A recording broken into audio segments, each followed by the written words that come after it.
Dito tayo sa Bulkan Mayon. Bago kami makarating, na-aksidente ako. Tingnan nyo to. Tapos, nahulog ako. Nahulog ako sa motor. Putang inang motor yan. Ang nangyari kasi, yung sa unahan namin ng motor, may dala siyang isang sakong abono.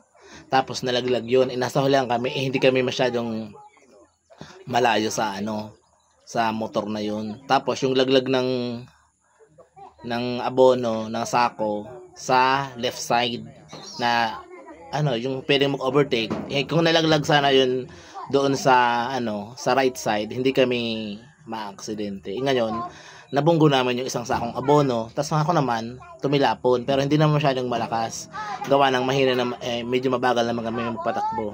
Nga lang, siyempre, dapat pag angkas ka, kailangan daw iipit yung dalawang mong tuhod sa baywang ng driver. Ganun daw dapat ang pag-angkas. Ako hindi ko naman ginagawa. Nagsa-cellphone pa ako kaya hindi ko nakitang dumating. So ayun. Kaya tamang chill lang tayo dito. Tingnan mo, nagasgasan tayo.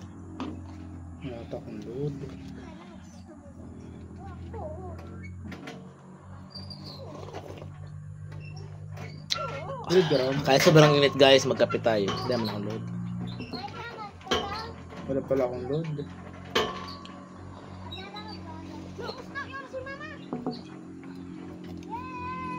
Pwede nagdarang kutsara.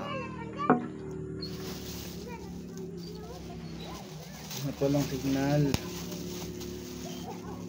Ay, video masasay mo? Oo. Wala naman nakalay. Oh, yan. Yaks, may hipon ini. Ha? May hipon.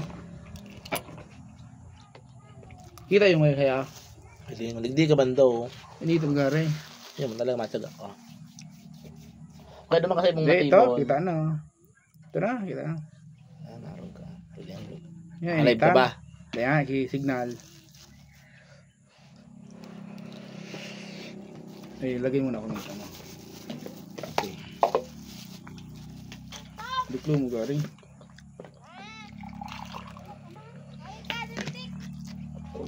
Dapat ama yun.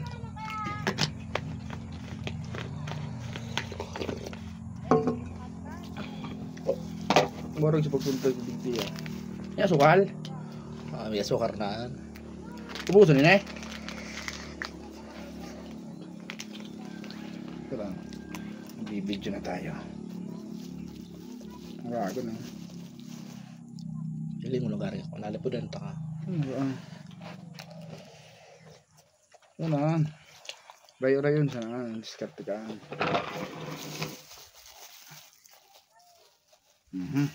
Kuting malag.